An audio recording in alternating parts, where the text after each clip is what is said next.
महाकुंभ का मेला अपने चरम पर था। आस्था और श्रद्धा से लबरेज लाखों लोग गंगा में डुबकी लगाने आए थे। हर तरफ घंटियों की आवाज, मंत्रों का जाप और श्रद्धालुओं की भीड़ थी। लेकिन इस भीड़ में एक रहस्यमयी साधु भी था जिसने भगवा वस्त्र पहने थे। उसकी वाणी इतनी मधुर थी कि लोग तुरंत उसकी ओर आकर्षित हो गए।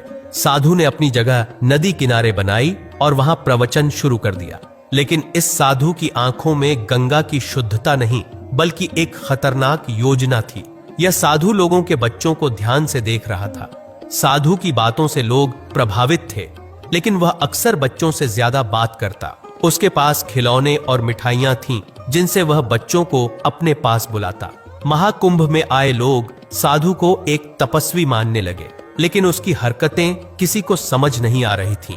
वह गंगा के तट पर बैठकर एक छोटी बच्ची पर नजर रख रहा था। बच्ची अपनी मां के साथ आई थी और भीड़ में खो गई थी। साधु ने भीड़ में बच्ची को अकेला देखा। बच्ची रो रही थी और अपनी मां को ढूंढ रही थी। साधु ने उसे अपने पास बुलाया और कहा, डरो मत, मैं तुम्हारी मदद करूंगा। बच्ची को उसकी मधुर वाणी पर भरोसा हो गया। साधु ने उसे मिठाई दी और कहा कि वह उसकी मां को ढूंढने में मदद करेगा। लेकिन बच्ची को यह नहीं पता था कि वह खतरे में थी। साधु ने बच्ची को गंगा नदी के पास ले जाकर शांत करने की कोशिश की।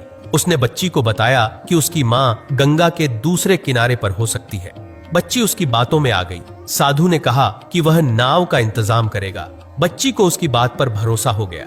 इसी बीच साधु ने चारों ओर देखा कि कहीं कोई उसे देख तो नहीं रहा। बच्ची की मां जब उसे नहीं देख पाई तो घबरा गई। उसने हर जगह उसे ढूंढा, लेकिन बच्ची का कोई सुराग नहीं मिला। वह पुलिस के पास गई और अपनी बच्ची के लापता होने की शिकायत की। पुलिस ने उसे दिलासा दिया कि महाकुंभ में खोए लोग अक्सर मिल जाते हैं। लेकिन मां को अंदर से कुछ अजीब सा महसूस हो रहा था, जैसे उसकी बच्ची किसी खतरे में है। साधु ने बच्ची को नाव में बैठाने की योजना बनाई। उसने बच्ची से कहा, तुम्हारी मां गंगा के उस पार है। अगर तुम मेरे साथ चलोगी तो मैं तुम्हें वहां ले जाऊंगा। बच्ची डर और विश्वास के बीच फंसी हुई थी। साधु का असली उद्देश्य बच्ची को किडनैप करना था और उसे अपने गिरोह को सौंपना था। यह गिरोह बच्चों को किडनैप कर उन्हें बेचने का काम करता था। साधु ने नाविक को बुलाया और नदी पार करने के लिए कहा, लेकिन नाविक ने देखा कि बच्ची डरी हुई थी। उसने साधु से पूछा, यह बच्ची कौन है? साधु ने झूठ बोलते हुए कहा, यह मेरी शिष्या है। इसकी मां नदी के उस पार है। नाविक को शक तो हुआ, लेकिन साधु के तपस्वी रूप को देखकर उसने कुछ नहीं कहा। इधर पुलिस ने बच्ची की तलाश तेज कर दी। उन्होंने महाकुंभ में तैनात सभी अधिकारियों को अलर्ट कर दिया। बच्ची के कपड़ों का वर्णन हर अधिकारी को दिया गया। पुलिस को भीड़ में एक संदिग्ध साधु के होने की सूचना मिली, जो बच्चों के साथ देखा गया था। अब पुलिस का ध्यान उस साधु पर था। नाव में बैठने के बाद बच्ची को कुछ अजीब सा महसूस हुआ। उसने साधु से कहा, मुझे मेरी मां के पास ले चलो। लेकिन साधु ने उसकी बातों को अनसुना कर दिया। बच्ची ने चुपचाप गंगा के पानी में अपनी मां का नाम पुकारा।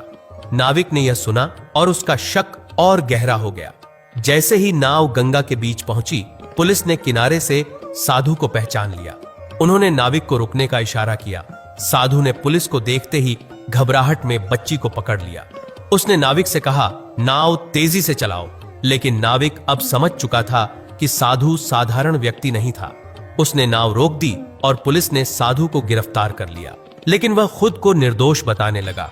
उसने कहा, मैं तो सिर्फ इस बच्ची की मदद कर रहा था। पुलिस ने बच्ची से पूछा, लेकिन वह घबराई हुई थी और कुछ नहीं कह पा रही थी। पुलिस को साधु की बातें संदिग्ध लगी। जब उन्होंने साधु के पास रखा झोला खोला तो उसमें कुछ अजीब सामान मिला।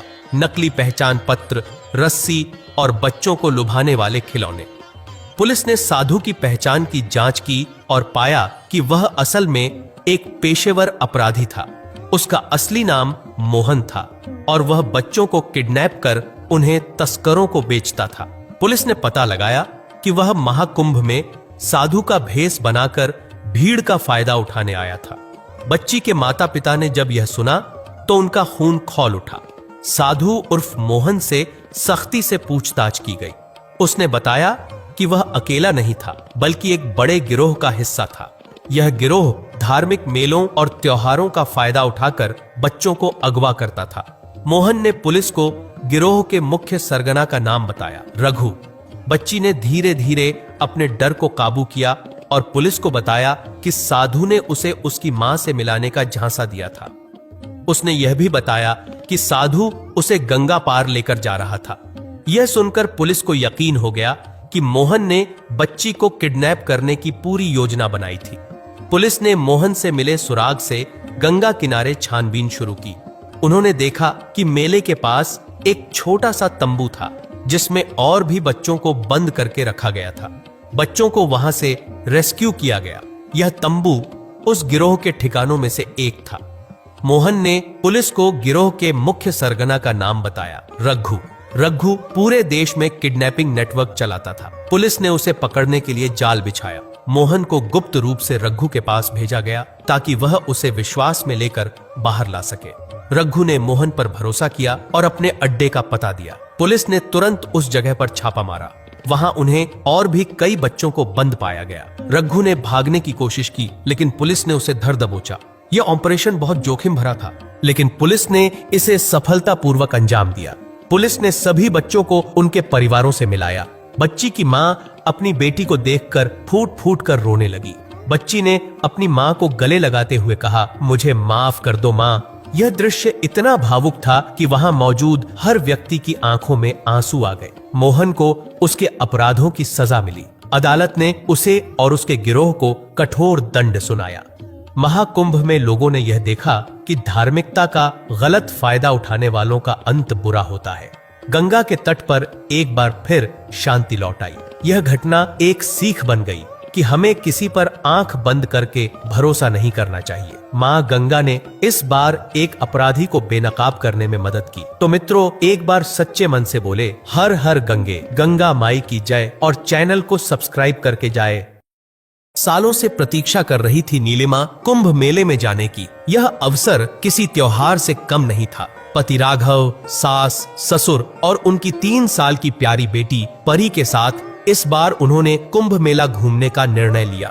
नीलिमा के लिए यह यात्रा न केवल आध्यात्मिक थी, बल्कि उसके परिवार के साथ समय बिताने का भी मौका था। सुबह सुबह सभी ने संगम स्नान का पवित्र अनुभव लिया। नीलिमा ने परी को अपनी गोद में उठाया और उसकी हंसी की मिठास में खो गई। परी पहली बार इतना बड़ा मेला देख रही थी। उसकी छोटी छोटी आंखें चमचमा रही थीं। हर ओर के दृश्य उसे आकर्षित कर रहे थे।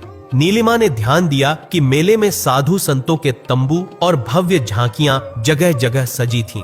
धार्मिक भजन और मंत्रोच्चार की गूंज वातावरण को दिव्यता से भर रहे थे। मेला घूमते घूमते नीलिमा और राघव ने सोचा कि परी को झूला दिखाया जाए। झूले के पास भीड़ थी, लेकिन परी की खुशी के लिए उन्होंने कतार में खड़े होने का निर्णय लिया। सास ससुर पास की दुकान पर प्रसाद लेने चले गए। जब परी झूले पर बैठी, उसकी मुस्कान से नीलिमा का दिल भर आया। लेकिन जैसे ही झूला खत्म हुआ और उन्होंने परी को उतारने के लिए हाथ बढ़ाया, वह कहीं दिखाई नहीं दी। राघव, परी कहाँ है? नीलिमा के चेहरे पर घबराहट थी। राघव भी इधर उधर देखने लगे, लेकिन परी का कोई पता नहीं था। उसी समय नीलिमा ने देखा कि एक साधु गेरुआ वस्त्र पहने परी को गोद में उठाए भीड़ में तेजी से जा रहा था। नीलिमा चिल्लाई, राघव, वो हमारी परी है, और उस साधु के पीछे भागने लगी। राघव भी उसके साथ दौड़ा। साधु ने जैसे ही देखा कि कोई उसके पीछे आ रहा है, उसने अपनी गति बढ़ा दी। वह भीड़ में गायब हो गया। नीलिमा रोने लगी। उसका दिल बैठ गया था। मेरी बच्ची, मेरी परी, वो उसे ले गया। राघव ने तुरंत पास के पुलिस चौकी पर जाकर शिकायत दर्ज करवाई। इंस्पेक्टर अरुण सिंह ने पूरे मामले को गंभीरता से लिया।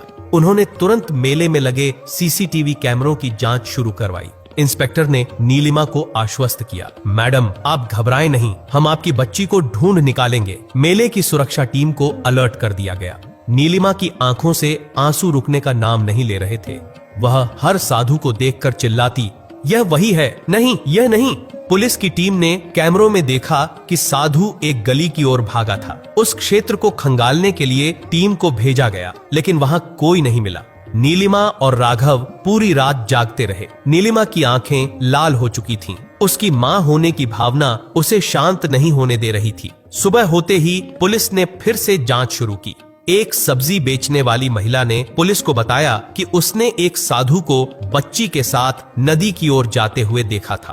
टीम नदी की ओर भागी। वहां एक झोपड़ी में साधु मिला, लेकिन बच्ची नहीं थी। साधु को पकड़कर जब पुलिस ने सख्ती से पूछताछ की तो उसने बताया, मैंने बच्ची को नहीं चुराया, वह बच्चा चोर गिरोह का काम है। मैंने तो उसे गिरोह के चंगुल से बचाया था और उसे सही जगह ले जाने की कोशिश कर रहा था। साधु की बात पर पुलिस को शक हुआ, लेकिन उसने एक महत्वपूर्ण जानकारी दी।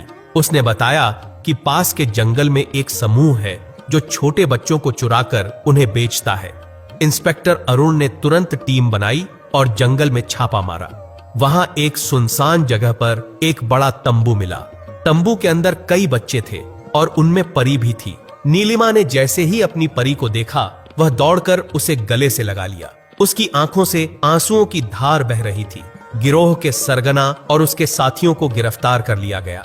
इंस्पेक्टर अरुण ने नीलिमा और राघव को उनकी बच्ची को सुरक्षित सौंपते हुए कहा, यह भगवान की कृपा है कि हमने सही समय पर बच्ची को बचा लिया। नीलिमा ने पुलिस टीम का धन्यवाद किया। वह इस पूरे अनुभव से टूट चुकी थी, लेकिन उसकी परी की मुस्कान ने उसे फिर से जीवित कर दिया। यह घटना नीलिमा और उसके परिवार के लिए एक बड़ा सबक थी। उन्होंने समझा कि बच्चों की सुरक्षा सबसे महत्वपूर्ण है। कुंभ का मेला समाप्त हो गया, लेकिन इस घटना ने नीलिमा के दिल और दिमाग पर गहरी छाप छोड़ी। अब वह जहां भी जाती अपने बच्चों के प्रति सतर्क रहती। जब नीलिमा ने संगम पर फिर से डुबकी लगाई, उसने भगवान से केवल एक प्रार्थना की, हे गंगा मैया, हर माँ को उसकी औलाद की सुरक्षा देना। पवित्र संगम की लहरें उसकी प्रार्थना को सुनती प्रतीत हो रही थीं। उस दिन नीलिमा ने समझा कि आस्था और सतर्कता का संगम ही जीवन की सबसे बड़ी सीख है। जाते जाते एक बार बोलो हर हर गंगे और चैनल को सब्सक्राइब कर ले। महाकुंभ के दौरान साधु संत अपने तप, साधना और अलौकिक शक्तियों के कारण चर्चा में रहते हैं। एक प्रसिद्ध कहानी एक ऐसे नागा साधु की है जो किसी समय महाकुंभ में अपने चमत्कारों के कारण बहुत प्रसिद्ध हुआ। कहानी के अनुसार एक बार कुंभ में भीषण सूखा पड़ा। श्रद्धालु पानी की कमी से परेशान थे और संगम पर स्नान करना लगभग असंभव हो गया था। तब एक नागा साधु जो वर्षों से तपस्या कर रहा था, संगम के तट पर आया। उसने घोषणा की कि वह अपनी साधना और भगवान की कृपा से बारिश ला सकता है। साधु ने गंगा किनारे ध्यान लगाना शुरू किया। वह घंटों तक बिना हिले डुले बैठा रहा। लोगों का कहना है कि अचानक आकाश में बादल गिरने लगे और तेज बारिश होने लगी। संगम का पानी बढ़ गया और श्रद्धालुओं ने इसे चमत्कार माना। यह घटना इतनी प्रसिद्ध हुई कि लोग उस साधु को गंगा तपस्वी कहने लगे। इसके बाद उस साधु ने अपना अधिकांश जीवन गंगा के किनारे ही बिताया और लोगों की भलाई के लिए अपने तप का उपयोग किया। महाकुंभ में कई साधुओं को अपनी योगिक और तपस्वी शक्तियों का प्रदर्शन करते हुए देखा जा सकता है। कोई पानी पर चलने की कोशिश करता है तो कोई अग्नि में बैठकर ध्यान करता है। इन चमत्कारों को वैज्ञानिक दृष्टिकोण से समझना कठिन होता है, लेकिन इनका आध्यात्मिक महत्व बहुत गहरा है। महाकुंभ केवल चमत्कारों का मेला नहीं है, बल्कि यह मानवता, भक्ति और विश्वास का ऐसा संगम है जो दुनिया भर के लोगों को जोड़ता है। इन कहानियों का उद्देश्य चमत्कारों को सिद्ध करना नहीं, बल्कि यह दिखाना है कि श्रद्धा और विश्वास में कितनी ताकत होती है। तो मित्रों, एक बार सच्चे मन से बोले हर हर गंगे, गंगा माई की जय और चैनल को सब्सक्राइब करके